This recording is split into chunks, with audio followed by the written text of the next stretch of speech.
دا داسې چلو چې د بادشاه یو دوبي و د هغه خر د هغه خرې لنډۍ نامه وه څه نامه یې وه نه ټول ووایي لنډۍ دا خر لنډۍ نامه لنډۍ مړ شو د دوبي ښځه های های های ځکه چې د هغه مېړه مزدوري په هغه خر کېده په جړه راله د بادشاه ښځې ته وی چې ولې بادشاه ښځه ورته وی چې ولې جاړې وی چې لنډۍ مړ دی اوس بادشاه ښځم دا پوښتنه نه کوي چې لنډۍ څوک دی د بادشاه ښځم په جړه شو چې لنډۍ مړ دی بادشاه کور ته راغی چې ګوري ملکه جاړي د بادشاه ښځه چې جاړي او ستاسو په ایمان وایي چې بې نظیره څوک په جړه وګوري نو د بالا ماڼۍ دا پرکټي به هم ورته په جړه شي که نه مونږ خو یې بچي یو که نه زمونږ مور ده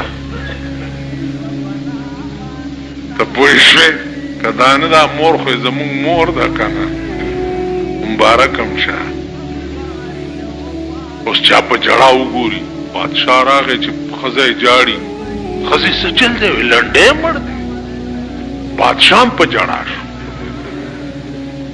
دربار ته لاړو وزیران ناست دي کیبینټ لګېدلی دی بادشاه جاړي بادشاه قبله عالم خیر شه وی لنډۍ مړ دی ټول وزیران په جړه شو چې وزیران په جړه شو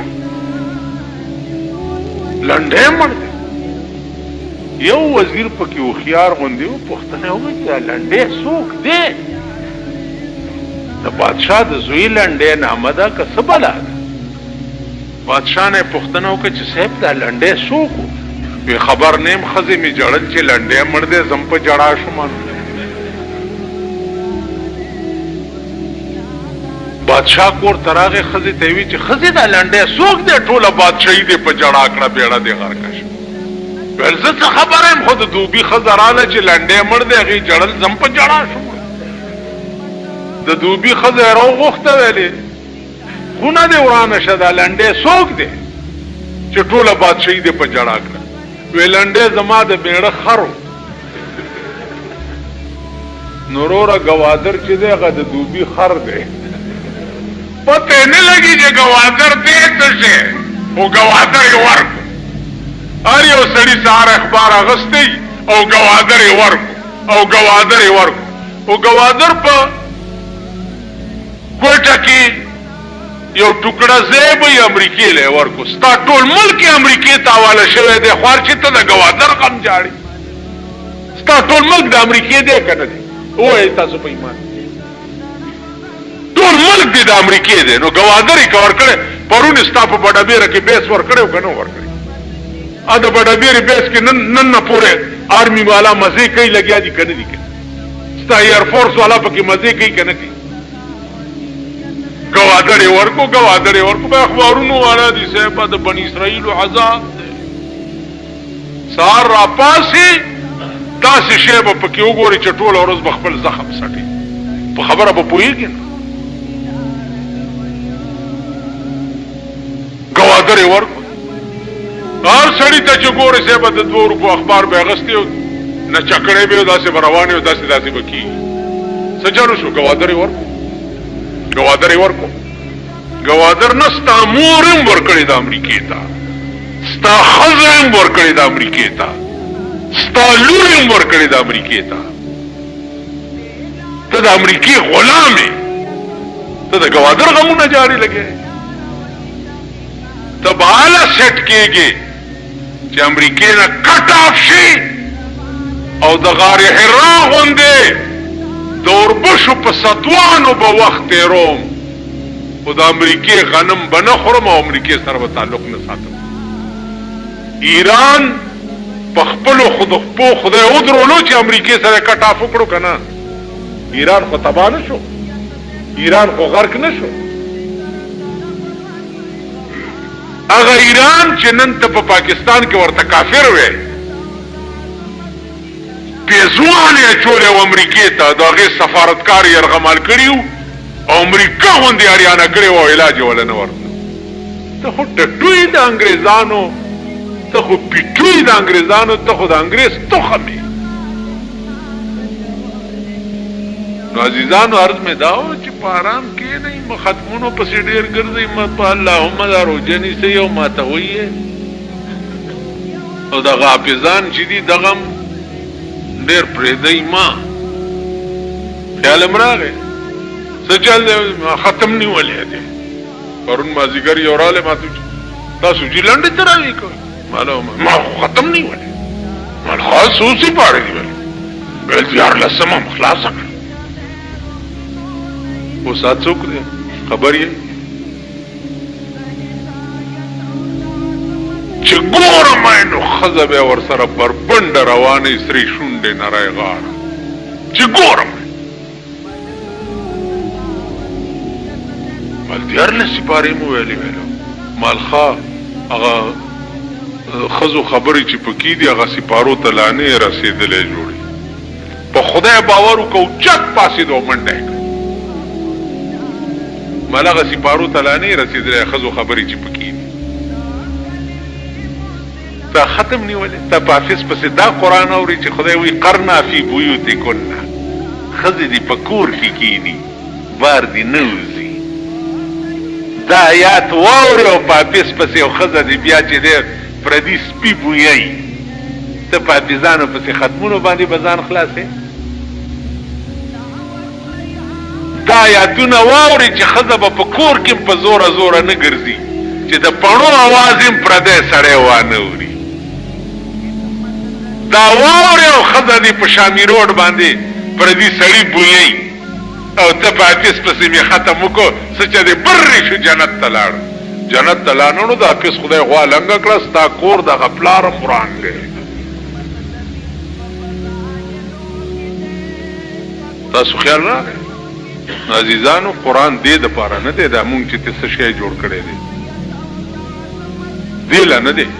په دې پاکستان کې به اوس وګورئ یو شپه به جشن قرآن کیږي، باتی او بجلی به لګېدلي جشن نزول قرآن دی.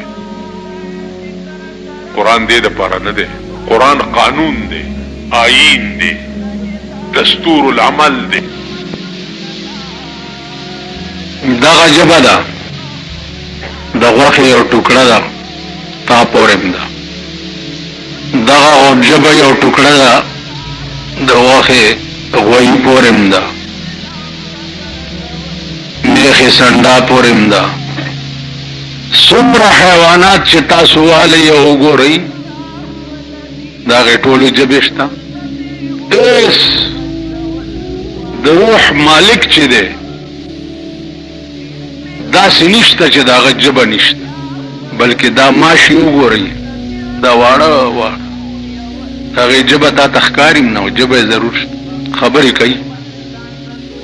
بیا تاسو وګورئ په دغه غوښه کې دا قوت چا اچولی دی چې هر یو حیوان لی د خپل شان مناسب د خبرو توفیق ورکړي. غویان که وګورئ خپلو کې یو قسم خبرې نو تمام حیوانات تاسو وګورئ ژبې لري او په خپلو کې په خپل رنګ کې خبرې کوي. بیا په دې بني آدمو کې داسې الله والا تیر شوي دي چې هغه بیا د دې حیواناتو په خبرو پوهېږي هم دي چې خپلو کې لګیایي. په دې بادشاهانو کې نوشروان یو بادشاه تیر شوی د هغه یو وزیر و بیربل نامه یې وه. دې بیربل کې الله دا صلاحیت ایښی چې دی د حیواناتو په ژبه پیدا چې دوی څه وایي. یو ورځ په لاره روان دي نو د خارونی او د کارغه جګړه ده. نو د نوشروان دی خپل وزیر نه تپوس وکړو چې دا څه جنګ دی؟ هغه وایي چې پرېږدئ. ویل نه حل ووایه. وی دا کارغه چې دی دا د خارونی نه لور غواړي. خارونی پېژنئ؟ مې نه. دا تلور غواړي او دا مینا ورته وایي چې ته بل جنس او زه بل جنس یم نو ته خپل کې کوه زه به خپل کې کوم او پرېږدي نه. بیا دې مینا ورته یو مطالبه پیش کا چې 100 ښارونه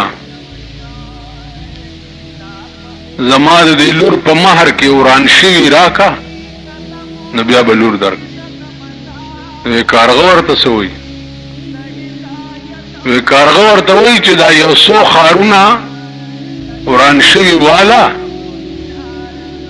باقی چې نوشیروان بادشاہي او بیربل وزیری د سړي ښارونه به وران وګوري او مال لور راکا. عزیزانو خبره مې دې پورې کوله چې بعضې خلقو انسانانو کې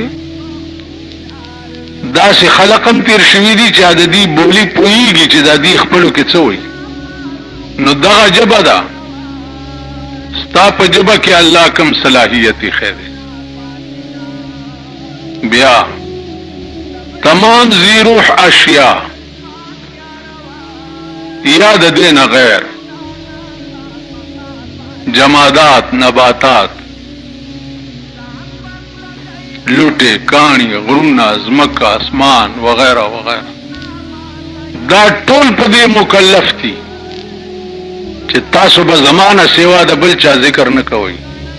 وَإِن مِّن شَيْءٍ إِلَّا يُسَبِّحُ بِحَمْدِ رَبِّهِ. اس شی په دې اشیاءو کې داسې نشته چې هغه د خپل شان مناسب د الله تسبیح نه وي. عرش او بیا دغه ژبه چاله د حیوان په شکل کې ورکړي ده د الله تسبیح په وایي. د نباتاتو بیا په خپل رنگ کې ژبې دي د الله تسبیح بل کار به نه کوئ سوا زما د تسبیح نه او زما د یاد نه بل کار به نه کوئ. نو عزیزانو یو د شاعر کلام دی چې دی زبان حق نے ثنائے مصطفیٰ کے واسطے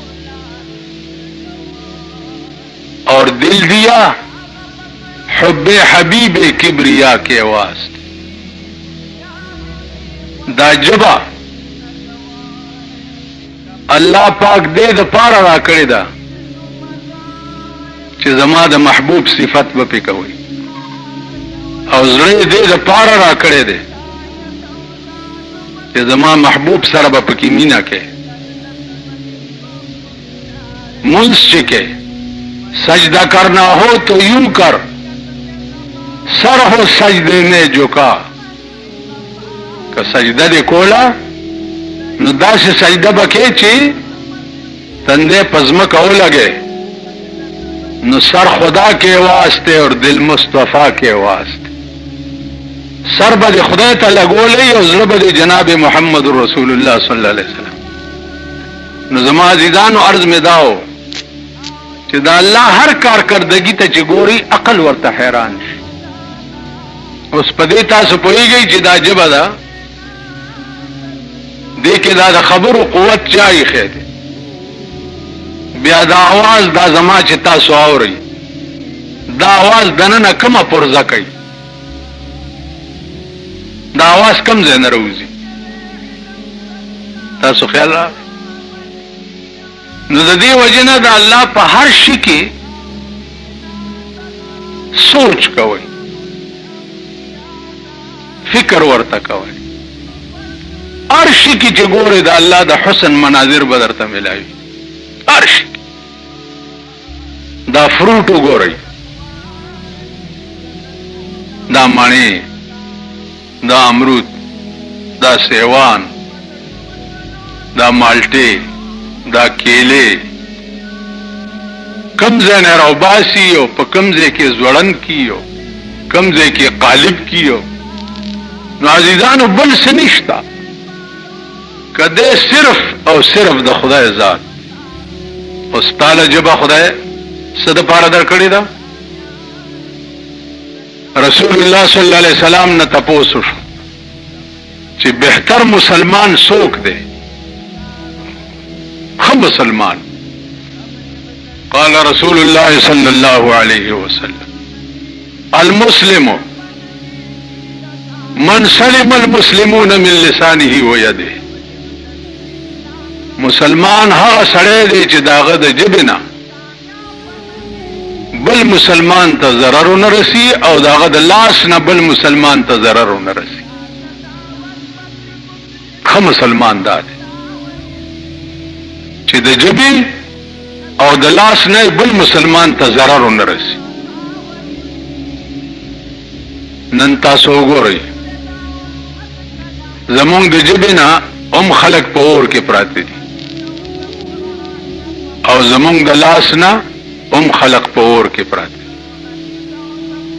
په دې ملک کې وګورئ لاسونو سوال جوړ کړی دی او ژبو سوال جوړ کړی. لږ سوچ وکړئ د خدای باندې. لاسونو سوال جوړ کړی دی، پلانی دے کې لس مړ کړه، پلانی دے کې لس مړ کړه، پلانی دے کې شل مړ کړه، پلانی دے کې پنځه مړ کړه، پلانی دے کې دوه مړ کړه، پلانی دے کې یو مړ کړه. ټول ورځ به دا خبرې اورو،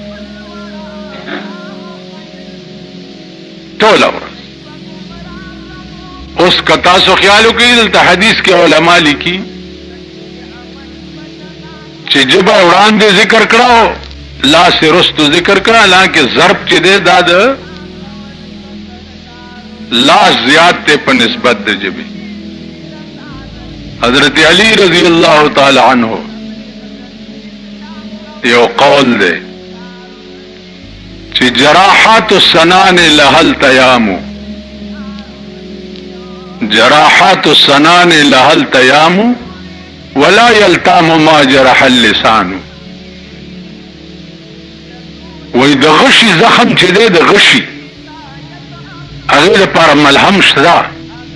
په غشي یو ځای زخمی شو ملهم په ولګه وجود شي، لیکن ولا يلتام ما جرح اللسان. کم زخم چې په ژبه جوړ شي هغه د پاره ډو ملهم نشته په ژبه. او دې پورې یو مثال واورئ. خدای خبر د دې قوم ژبې را ټینګول او خلک را ټینګول دا د خدای د قهر سیلاب وړی دی دا ملک، دا څوک را ټینګولی نشي. نن د خدای عظیم قهر چې دی هغه ستا ملک ته متوجه دی، عظیم قهر. د اطمینان او د سکون ژوند د نصر سلب کړی دی بالکل. شاو گدا بی اطمینان ده، شاو گدا د سکون ژوند ورته نشي. یو سړی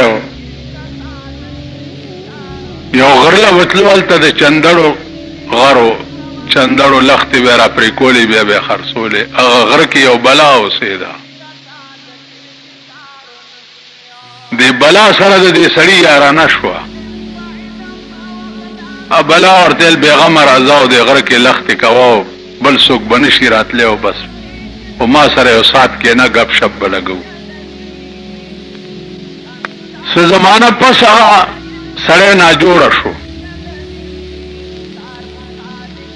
دوه درې ورځې غره ته لانړو نو دا بلا یې پوښتنې ته راغله.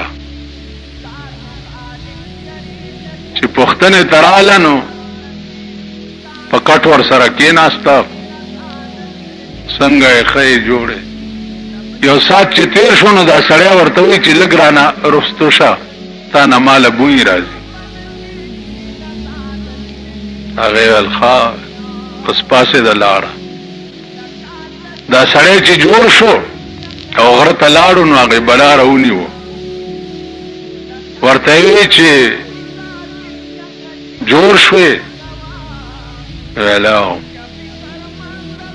زما دې په خدای قسمي چې زه ستا پوښتنې له په ډېره مینه درغلی وم،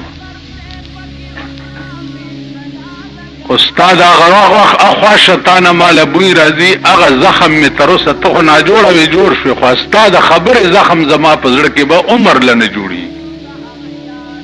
او بس راویني و دا سټې ته غوس کو هلته یې وغورځو. نو د خبر زخم چې دی هغه عمر لنه جوړي.